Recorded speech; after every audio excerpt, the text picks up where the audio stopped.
সূরা কাউসার 5 বার পাঠ করে লেবুতে ফু দিলে কি হয়? আমি আবার বলছি, সূরাতুল কাউসার 5 বার পাঠ করে লেবুতে ফু দিলে কি হয়? খুবই দামি এবং গুরুত্বপূর্ণ আমলটি আপনি শিখে রাখুন, আপনার কাজে লাগবে। আমলটি কখন কিভাবে করবেন, কোন নিয়মে করবেন, আমলটি করে কিভাবে উপকৃত হবেন আমি বলে দিচ্ছি প্রিয় ভাই বোনেরা। তাই বিস্তারিত জানার জন্য, আমলটি শিখে রাখার জন্য ভিডিওটি না টেনে না কেটে ধৈর্য এবং মনোযোগ সহকারে শেষ পর্যন্ত দেখতে থাকুন। অবশ্যই আপনি সঠিক নিয়মে এই আমলটি করতে পারবেন। প্রিয় ভাই বোনেরা, শুরুতেই বলবো কিভাবে আমল করবেন, তারপরে বলে দিব আমলটি করে কিভাবে আপনি উপকৃত হবেন। তাহলে চলুন কিভাবে আমলটি করতে হয় জেনে নেওয়া যাক। আমলটি করার পূর্বে আপনাকে কোন জিনিস রাখতে হবে? একটা ভালো ফ্রেশ লেবু রাখতে হবে আপনার কাছে। এমন না হয় বাসা বাড়িতে অনেক দিন আগে এনে রেখেছিলেন, সেই লেবু দিয়ে আপনি এভাবে আমলটি করবেন, সেটা করবেন না। একেবারে তাজা ভালো একটি ফ্রেশ লেবু আপনি আনবেন আপনার কাছে, এনে তারপর আপনি ঢেকে রাখবেন। তারপর আমলটি করার উদ্দেশ্যে আপনি পবিত্রতা অর্জন করবেন। পবিত্রতা অর্জন করে তারপরে উত্তম পোশাক পরিধান করে কিবলামুখী হয়ে আপনি নির্জন একটি জায়গায় বসবেন। নির্জন একটি জায়গায় যখন বসা হবে, এরপর আপনি কি পাঠ করবেন? আপনি ক্ষমা প্রার্থনা করার দোয়া পাঠ করবেন, আস্তাগফিরুল্লাহ আস্তাগফিরুল্লাহ আস্তাগফিরুল্লাহ। বা পুণ্য ইস্তিগফারটি আপনি পাঠ করতে পারেন, আস্তাগফিরুল্লাহ রাব্বি মিন কুল্লি যামবিন ওয়া আতুবু ইলাইহি লা হাওলা ওয়া লা কুওয়াতা ইল্লা বিল্লাহিল আলিয়্যিল আযীম। এবং যখন ইস্তিগফার পাঠ করা হয়ে যাবে, তারপরে আপনি কি করবেন? 3 বার দুরূদ শরীফ সাল্লাল্লাহু আলাইহি ওয়াসাল্লাম সাল্লাল্লাহু আলাইহি ওয়াসাল্লাম সাল্লাল্লাহু আলাইহি ওয়াসাল্লাম। তবে যখন ইস্তিগফার এবং দুরূদ শরীফ পাঠ করা হয়ে যাবে, তারপর আপনি সূরাতুল কাউসার পাঠ করবেন। প্রিয় ভাই বোনেরা, সূরাতুল কাউসার আপনি যখন পাঠ করবেন, পূর্বে আল্লাহ রাব্বুল আলামিনের কাছে বলবেন, আল্লাহ আমার আমলকে সবাইকে কবুল করুন এবং যে সমস্যা সমাধানের জন্য এই আমলটি করতেছি সেই সমস্যা আপনি সমাধান করে দিন। এভাবে বলে তারপরে সূরাতুল কাউসার পাঠ করবেন। আপনি এভাবে যদি আমলটি করতে পারেন, এর ফলাফল দেখে আপনি আনন্দ আত্মহারা হবেন।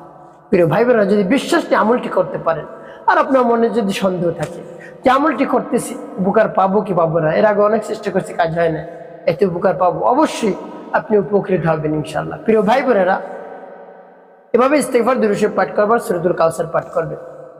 এভাবে সূরাতুল কাউসার পাঠ করে লেবুতে ফু দিয়ে সেই লেবু কি করবেন বা কোন উদ্দেশ্যের জন্য এই আমলটি করতেছেন বলে দেব পরে, আগে আমলটি শেষ করে নিন। আমার দেখার নিয়ম যে সূরাতুল কাউসার সহি শুদ্ধ করে আপনি পাঠ করবেন। বিসমিল্লাহির রহমানির রহিম, ইন্না আ'তাইনাকাল কাউসার ফাসাল্লি লিরাব্বিকা ওয়ানহার ইন্না শানিআকা হুয়াল আবতার। তবে যখন সূরাতুল কাউসার পাঠ করা হয়ে যাবে, লেবুতে একটি ফু, তারপর আপনি আবার পাঠ করবেন, বিসমিল্লাহির রহমানির রহিম, ইন্না আ'তাইনাকাল কাউসার ফাসাল্লি লিরাব্বিকা ওয়ানহার ইন্না শানিআকা হুয়াল আবতার। পাঠ করার শেষে আবার একটু ফু দিবেন।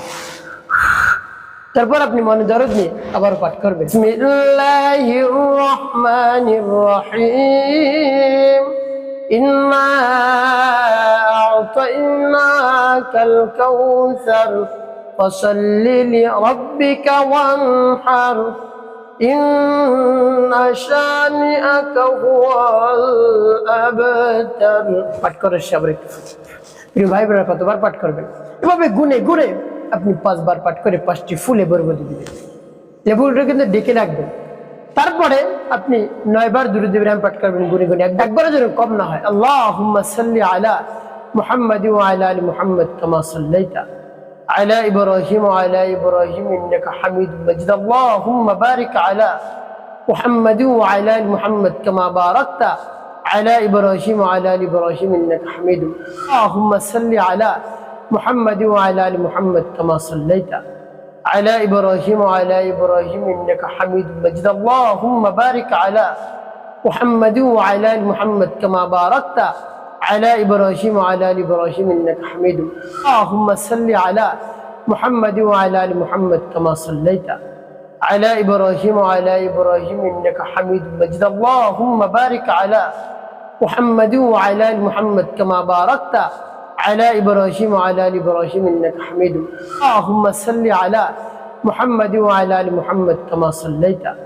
على إبراهيم وعلى إبراهيم إنك حميد مجيد اللهم بارك على محمد وعلى آل محمد كما باركت على إبراهيم وعلى آل إبراهيم إنك حميد اللهم صل على محمد وعلى آل محمد كما صليت على إبراهيم وعلى إبراهيم إنك حميد مجيد اللهم بارك على محمد وعلى آل محمد كما باركت على إبراهيم وعلى آل إبراهيم إنك حميد যখন দুরূদ ইব্রাহিম পাঠ করা হয়ে যাবে তারপরে আপনি দুটি ফু দেবেন লেবুর মধ্যে। প্রিয় ভাই বোন, আপনার আমলটি করা শেষ হয়ে গেল। এখন বলবো এই লেবু কেমন করে ব্যবহার করবেন, তারপরে আমি বলে দিব কোন উদ্দেশ্যের জন্য আপনি আমলটি করলেন। তো প্রিয় ভাই বোন, যখন ভাবে লেবুটি পড়া হয়ে যাবে কি করবেন, তারপরে লেবুটা মধ্যে থেকে আপনি দ্বিখণ্ডিত করবেন, একটি ছুরি দিয়ে মধ্যে থেকে আপনি দ্বিখণ্ডিত করবেন। তারপরে এই দুই টুকরো লেবু আপনি কি করবেন প্রিয় ভাই বোনেরা, এই দুই টুকরো লেবু আপনি মাটির নিচে পুঁতে রাখবেন। যদি পারেন আপনি কবরের স্থানে মাটির নিচে পুঁতে রাখবেন, যে কোনো একটি কবরের ডান সাইডে এক টুকরো, বাম সাইডে অন্য টুকরো, এভাবে পুঁতে রাখবেন। এখন বলতে পারেন হুজুর কবরের স্থানে যেতে ভয় লাগে বা মানুষে কি বলবে যদি খোরাখুরি করি, তাহলে আপনি যে কোনো জঙ্গলেও পুঁতে রাখতে পারেন। তো যখন পুঁতে রাখবেন, যার উদ্দেশ্যে আমল করবেন তার নাম, তার মায়ের নাম আপনি স্মরণ করবেন এবং যে উদ্দেশ্যের জন্য আপনি আমলটি করছেন সেই উদ্দেশ্যের কথাও স্মরণ করবেন মনে মনে। এভাবে মাটি খনন করে অল্প কিছু, এই 10 ইঞ্চি 12 ইঞ্চি মাটি খনন করে আপনি পুঁতে রাখবেন, তারপর উপরে মাটি দিয়ে ঢেকে রাখবেন। প্রিয় ভাই বোনেরা, কাজ হয়ে যাবে ইনশাআল্লাহ। তো প্রিয় ভাই বোনেরা, কোন উদ্দেশ্যের জন্য আপনি আমলটি করলেন? আপনার ভালোবাসার মানুষ যদি আপনার ডাকে সাড়া না দেয়, ভালোবাসার মানুষকে বশ করার জন্য, কাছে পাওয়ার জন্য, স্বামীকে কাছে পাওয়ার জন্য, স্ত্রীকে কাছে পাওয়ার জন্য, অনেক সময় দেখা যায় বাসা বাড়ির থেকে রাগ করে স্ত্রী বাবার বাড়ি চলে যায়, দীর্ঘদিন হয়ে গেছে আসে না, কোনো কথাও হয় না, কথা বলে না, ফোনেও কথা হয় না, কিছু হচ্ছে না। বা অনেক সময় দেখা যায় স্বামী ঘর থেকে বের হয়ে যায় না বলে, দ্বন্দ্ব লাগার কারণে বাসা থেকে বেরিয়ে চলে যায়, দীর্ঘদিন হয়ে যায়, কোনো খবর থাকে না। এভাবে যদি হয় তাহলে একজন অপরজনের দিকে আকৃষ্ট হওয়ার জন্য, ভালোবাসায় মুগ্ধ হওয়ার জন্য এইভাবে আমলটি করতে পারেন। একজন অপরজনকে ছাড়া থাকতে পারবে না, ভালোবাসার টানে চলে আসবে ইনশাআল্লাহ। যদি বিশ্বাস নিয়ে আমলটি করতে পারেন অবশ্যই আপনি উপকৃত হতে পারবেন। একটি কথা মনে রাখতে হবে, 5 ওয়াক্ত নামাজ আপনাকে আদায় করতে হবে, মানুষের কল্যাণে খেদমতে কাজ করবেন, অবশ্যই আপনার জীবন হবে সুখময় এবং শান্তিপূর্ণ ইনশাআল্লাহ।